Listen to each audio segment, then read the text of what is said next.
Yon guys, super laki ng gain value today. Alam natin kung bakit.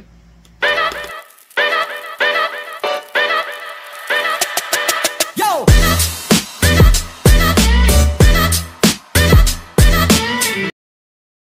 And yun nga guys, no. So, itong episode natin ito, no, yung ating mga nahaw, no, ngayon is kakaiba. Hindi makakaiba. Joke lang, no. Hindi, ano to?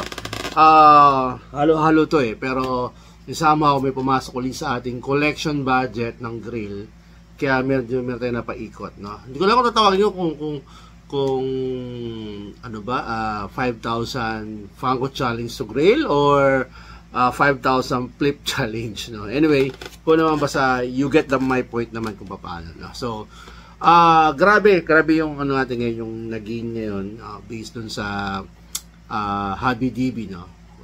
Kasi ano yun naman ginagawa ni Nick Noktok, no? Pag tayo nakakakuha ng value, kinukompute natin yan based sa PPG, sa HABI-DB, or sa Funko app o kaya sa eBay. Pero usually sa HABI-DB po tayo nagbabase, no? So binibili natin dito, tapos kinukonvert natin kung sakaling ma-dispose natin ng same price as doon sa application na yun na HABI-DB. Magkano yung magiging gain value natin, no? Ngayon sobrang grabe yung gain value.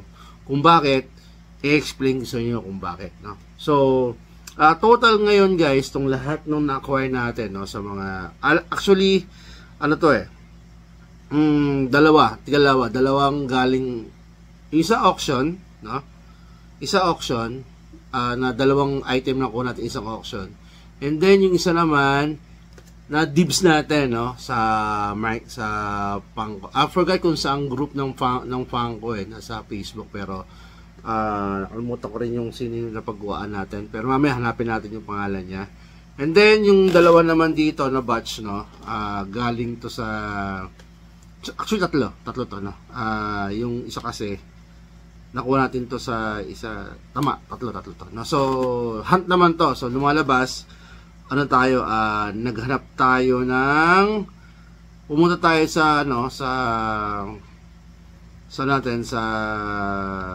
usually pinupuntahan natin, and then nakuha natin yung yung mga items na to, no. Very surprisingly lang kasi hindi natin nahunt talaga, pero may nakita tayo na good budget, kaya binili natin, no. Iba rito collection natin, tapos iba naman gagamitin natin sa next vlog, sa vlog namin ni Baby Iya, yung Funko battle namin ng Funko Soda Chase Battle. Sorry, tagal na kasi, kaya hindi ko na masyadong mabanggit, no, makabisado yung segment namin yan. Anyway, yung soda kasi guys, pansin ko na mamatay na yung soda, no, kasi parang feeling ko pinapa-die out nila, or maybe I'm wrong, pero medyo mahina na yung production ng soda nila ngayon, no. May parting tayo mga soda, yung ating pinaka-abang-abangan na package from the Texas Houston, parating na. Isang malaking balikbayan box yun. So I believe half of that is Funko Pop, and iba assorted na, pero puro toys yun na alam ko, no. So sabi natin unbox on once, makuha natin, kasi based tracking natin, no, March 5, which is I shoot this March 5, no, is dapat nasa port na ng Manila, or nando na sa company kung saan pinadala yung package, and I'm hopefully, no, na-expect ko na 3 to 4 days from now makuha natin, kaya I'm very excited doon sa box na makuha natin, kasi yung iba doon, nako po, yun yung pinaka gusto ko, no. So sa camera ko makukuha item doon na ngayon ko lang mahahawakan, no, yung mga exclusive from the ibang bansa, no. Ngayon lang tayo magkakaroon, no. Okay, so isa-isa natin yung mga nakuha natin right now, no, sa ating paghahunt ng toys ngayon, no. At lahat to guys is Funko product pa. Medyo malimit tayo makakuha ng non-Funko products ngayon, no, kasi alam nyo na, yung main collection natin, which is si Bowen Design, yung bus at saka yung statue, medyo hindi na gumagawa, no, kasi wala na siyang licensing, no. So anyway, start tayo. Nakakuha ko ng soda, no, from Philbars to, sinili na to, kasi ang original price is 700, no. May price pa. Sinili lang ng 350. So, I cannot resist to get this item kasi nakakuha ako nito pero hindi ko nakuha yung cheese. Nabenta natin regular. Hopefully, makuha natin yung cheese. No? Kasi, kinuha natin ito para lang sa pang-battle namin iya. Kasi yung bunso kong anak, gustong-gusto nakikipag-battle sa akin doon sa soda cheese. So, tuwa sa magbukas ito. Okay? Ito yung luto right now, ang pinaka sealed nito, no, ang value. Alam ko nasa 30, hindi ko alam kung $39 or 40 yung cheese ito, tapos yung regular 15. Pero ito, itong sealed to, no, na ganitong klaseng pop ni Luther is around $15. So, base SRP pa yan. Tapos, pumunta tayo sa may Whistle Toys, no? Yung ating tambaya, no? By the way, tinagman ko yung breakfast club nila. Napakasarap, no? Wala akong masabi, no? Yung ganda ng pagkakaluto, yung bacon, alam mo yung bacon na hindi siya crunchy pero malambot, no? Tapos okay, yun kasi gusto ko sa bacon, no? So yung parang bacon silog, tapos meron silang yung sausage sila, the best, saka yung spam, no? Ito yung picture. Okay, medyo lang na nagalaw yung kanan kaya hindi maganda yung pagkaka-mold pero ayan, inaayos nila yan, no? Pero masarap yung the breakfast club nila. So, saka affordable, actually mura yung pagkain doon. Kaya punta kayo, no? Kasi may promo sila ngayon. Alam ko add ka 100, meron ka ng makukuha juice, no? Nananaw natin yung fresh beverage ng Peachy, no? Masarap siya, okay? So, sakto, meron silang sale doon, yung buy one take one, saka 50% off sa mga Star Wars pop. Nakakita ko, nakasipat tayo, no?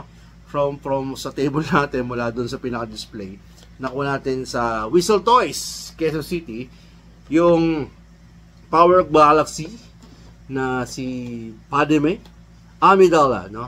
Naka-Senate siya, no? Tinakuha natin sa kanila. So, naka 50% off. Ngayon si Padme Amidala, alam ko ang price nito. Actually, hindi ko alam. Sinilip na natin to, no? Para maubos yung oras natin mas mabilis. This is cost ngayon right now sa HabiDB ng $24. Ayan, di ba? So $24 na siya. Medyo maganda-ganda na siya, no? Ano ba SRP? I think parang medyo SRP pa rin tumataas. Nagkaroon na tayo ng ganito. Gusto ko kolektahin yung Power of Galaxy. Ang nakikita ko pa lang ito siya, nagkaroon ako ng Ray, no? Kaya lang na-ibenta natin yon. Maybe mag-acquire ulit tayo, hunt ulit natin. Kasi hindi ko muna ibenta to, gusto ko muna itago. Tapos, Ahsoka, alam ko may itong si Ahsoka, kukuha rin tayo ng. And then, merong Sabine rin, no? So, yung palang apat na nakikita ko, ayaw no kung ilan yung Power of Galaxy, no? Parang puro babae yata ito, no? Kung may alam po kayo iba pang Power of Galaxy bukod sa nabanggit ko, please comment down below naman. Pero mamaya search ko na kung sino sila. Kasi parang gusto ko ng collecting Star Wars na to, itong Power of Galaxy. Ganda tignan actually, no? So, ayun, si Amidala, $24. Okay? Tapos, pumunta ako ng Green Hills, no? To refill and get some item doon sa cab ko, sa collective base, no? By the way, ang cab natin daw 1, 2, 3 sa collective base, Theater Mall, no? Green Hills, no?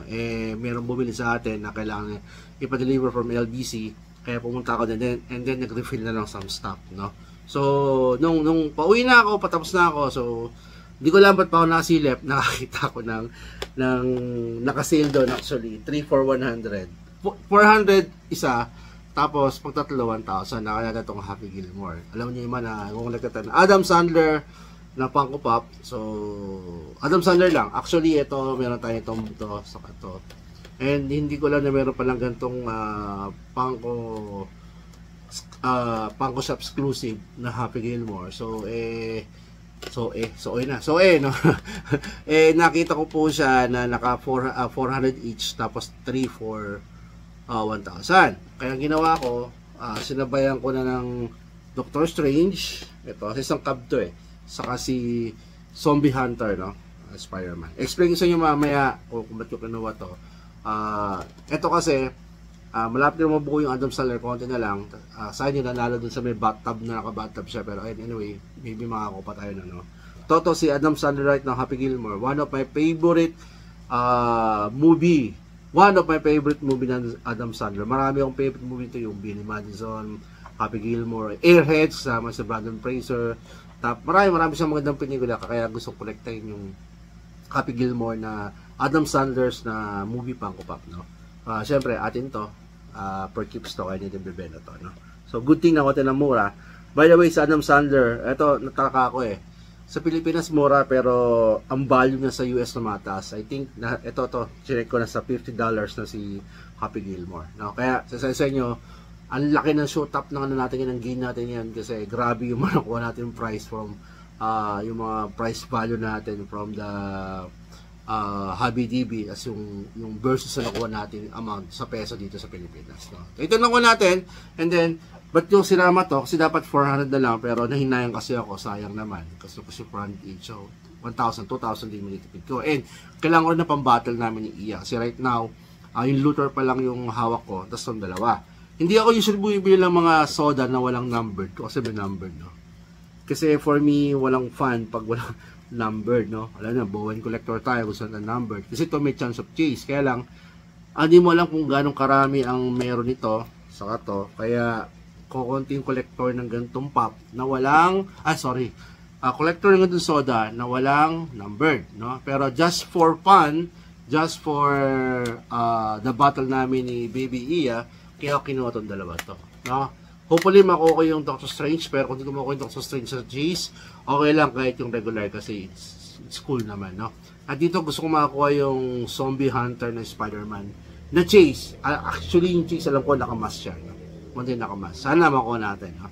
So ito yung dalawang to, and I believe these two nagkakalaga to ng both $15 sa sealed. Yung Chase niya, I think nasa mga range ng $30 to $40 din. Pero yung Spider-Man, pag nakita yung Chase, maybe I keep it. Actually, pag nakita yung Chase itong dalawa, tatago natin ito, natin mabenta. Kasi maganda no? Okay? So, both $15, no? Nakalimutan ko lang anong cab number yung nakuhaan ko, pero maybe pagbalik ko, babalikan ko kayo, pag nagbalik ko ng cab ko, and then, sabihin ko kung anong cab yun. No? And then, may nakuha tayo ito na, sa auction na to, no, nagpa-auction si Michael Brian Inbad, no. Hindi ko na pa-flash yung Facebook niya, baka ayaw niyang pa-flash, pero banggitin natin sa Sir Michael Brian Inbad, no. Maraming salamat at nanalo tayo sa auction niya, nagpa-auction siya at napakamura natin nakuha to, no. So, ang pina-auction niya is sabay Golden Mickey saka tong Penguin. Okay? Yan. Okay. Meron siya nito, maybe nagkasama kami sa Funko Fanatic Philippine Christmas Party noong 2023, no? Kaya meron siya nito, saka meron siya nito kasi baka yung tribe na nanalo, pinamigay yung isa sa mga tribe yung The Penguin, no? So kaya siguro kailangan niya ng pera, pinabid niya, tayo nanalo rito, no? So maraming salamat Sir Michael. At ito tong Mickey na to, no? Nagulat ako kasi nung scan ko yung value niya, sobrang taas nung PPG niya. Pero ito muna pag-usapan natin, no? Ito, underrated to eh. Napakamura nito. I think may mga nag-bid na ito sa 500 na lang, no? Pero ang laki ng pop, no? Tapos si Penguin pa. Kaya for me, parang super na underrated pa yung pop na to, no? Maybe maraming ginawa si Pango kaya nagkaganon. Kasi Penguin to eh.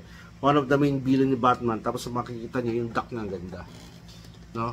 So, I don't know kung bebenta ko pa to kasi parang free na to dun sa pinaka... I mean, yung value na nakuha natin sa auction, no? I don't know kung ba't walang masyado nagbid.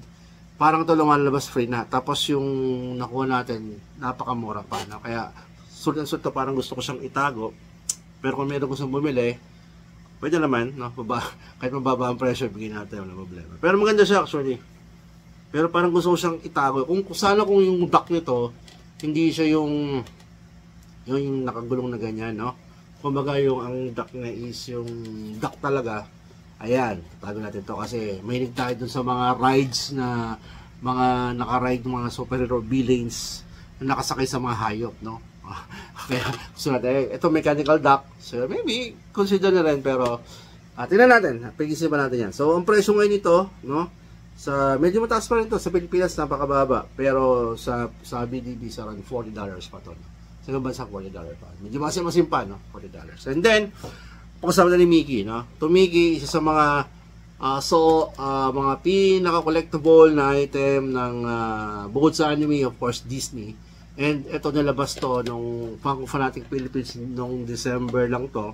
Nakasama tayo doon. First event ko doon. Kaso yung ganito ko mismo, pagkakuha ka, ilang days lang may bumili sa akin from other country. Nakuha sa akin ng around 4,000. Kasama ng dalawang limited pin na iniuwitan sa akin. So, 4,000 ko na ibenta. Pero kasi Pilipinas, nag-trending to ng around 1.5 to, siguro 1.5 to 1.8, ganyan, 1.3 to 1.5, hindi ko sure eh. Kasi nung naibenta ko to, nag-check ako sa value, wala pa siya actually doon sa value. Pero nung check ko ngayon, nagulat ako, no? Kasi ang PPG price ngayon ni Mickey, na Gold Mickey, na Funko Fanatic, limited to Funko Fanatic Philippines, exclusive party limited to 1,000 pieces, is nasa $240 na. Grabe. So, parang grail na rin to, no? So, maybe ilagay na sa hard stock, no? Para may hindi masira, no? Pag napunta ako ng US, walang bansa, ibenta natin. Kasi, mahal no? Pero, for now, I don't know kung bibenta ko siya. Kasi parang nagaganda na rin ako, no? Sa mga collector ko sa ng mga Disney, at especially Mickey Mouse, this is a must-have figure. Kasi doon sa limited value niya, saka hindi mo siya mabibili sa mga malls o kung saan. Kumbaga ito ay na mismong sa mga umattend lang ng event na kagaya ko na actually wala kami 1,000 noon na Christmas party. Ito yung isa sa mga door prize na pinamigay nila, no? So, ayan, no? Maganda naman. Ay, may tama pala to. Hindi pa na ganun kamit na. May ano rito. Yun, no? Tama, no? Maybe tago ko na lang to kasi baka hindi na mabilin to ng ganung kapresyo kasi nga dun sa tama, no? Ayan, no? Sagwa, eh. Ayan, no? Box. Ito nyo? Ayan, no? Hindi na picture ni Sir Michael, no? Na may tama pala. Pero anyway, bakit tago ko na lang to? Kasi pag ganun ng ano niya, ang condition niya, baka hindi na natin to maibenta ng maayos na price. Okay? So anyway, yung akin naman, para lumalabas na libre na to kasi nga nabenta ko lang 4K, no? So tatago natin. So ganda siya. Okay? Si Golden Mickey, tago natin to. Okay? $240. Grabe. And then last but not the least, no? Eto, galing from LBC. Hindi ko pa nabubuksan kasi kakukulo pa lang kanina. Galing naman to kay Sir Joseph Reyes, no? Ayan. Hindi ko pakita address niya, makakita niya, no? So, si Sir Joseph Reyes, no? Nagbenta siya ng Funko Pop, no? And may tayo nagustuhan sa kanya. Tumawad tayo, pinagbigyan naman tayo kahit paano ng tawad. Kaya nakuha natin siya ng medyo mura. Tapos, I think, may kasamang protector to, no? So, open natin siya. Ito ba yung iniisip ko? Isang Power of Galaxy, I think. Kasi yun na lang yung nawawala sa ano eh, sa mga parating sa LBC. Hindi ko sure kung meron pa ako na parating. Kasi gusto na lost track na ako, no? Mag-google na lang ako, mag-message lang sa kanya LBC na app na meron na akong package doon sa Nabotas branch, so kaya ako na-pick up. O, tama. Ito nga yan, no? Ayan, pabam! Power Galaxy, naka ano pa, protector pa. So, very good. Sir Joseph Reyes, maraming salamat, no? Ayan, si Sabine Wren. Isang naging ano to eh, Sabine Wren, isang nagmahal, no? Na, uy, may tama siya. Hindi na pa sa 9 to 10, no? May tama siya rito. Meron siyang creases, eh. Pero malit lang naman. Kita ba? Yan, no? Kita niyo. Good thing hindi natin ito bebenta. Tatago natin ito, no? Kasi kukolektin natin yung Power of Galaxy, no? Kaunaw ng Star Wars na bubuoy natin. Sayang may tama, no? So, pag ganito kasi yung tama, hindi lang siya mga 9. Siguro for me, nasa around 8, no? Mga 8.5 siguro pwede. Pero, yun lang naman. The box looks good naman. Saka nakulang naman ito ng mura. Nakulang naman ito ng below SRP, kaya okay lang. Okay, sabihin rin, chinek ko to kanina, is around $23 na si sabihin rin, no? So, yun yung nakuha natin. So, overall guys, itong ating acquired item cost natin is nasa 3,715 lang. Kaya sinasabi ko sa inyo na malaki yung ating yung pinakamalaking gain value natin. Kasi yung total lahat ito, total ko lahat yung dollar value niya, tapos yun natin sa 55 na lang sa convert sa peso. So lumalabas 23,210 kung bebenta natin based sa PPG price. Pero which is impossible kasi yung iba, yung ating condition, hindi na ganun kaganda condition. Pero kung isipin mo pa rin, kahit ilas mo yung siguro yung value based condition niya, malaki pa rin to, Kasi from 3,715 to 23,210, ilas mo yon, so lumalabas ang gain value ang gain natin dito, kung ulit hindi po sa Pilipinas, kung sakaling may bibenta natin base sa BDB, yung estimate value nila is 19,495. Wow! Parang ito natin yung pinakamalaki natin nakuha na estimate value, So, yun ako natin. For me, I'm happy kasi sa 3,715 natin, medyo maganda yung mga nakuha natin lineup ng Funko Pop, And doon sa ating challenge na dito 5,000 great challenge. So, alam ko down na tayo sa kulang na ng 200 pero good news, may nabenta tayo doon sa ating mga ipi-flip sa 5,000 natin. Mag-add tayo ng another budget ng 500 pesos kasi meron tayo nabentang item. Okay? So, yun po yung ating nakuha ngayon. So, medyo crazy kasi ang laki, 19,000 yung ating nag-gain ng value, Pero it's okay kasi alam naman natin na hindi naman talaga ganun ang value makukuha, and some of this is ating collection natin ito. Pero kahit pa masaya pa rin tayo. Okay? So, yun lang po muna guys, So, maraming salamat sa panonood sa ating channel at abangan nyo yung malaki natin unboxing. Sana dumating na agad na maaga para mabuksan na natin. Okay? So, again, this is your host talaga Nick Knock Talk, saying stay safe guys and happy hunting to all. Bye! Join us! Victory!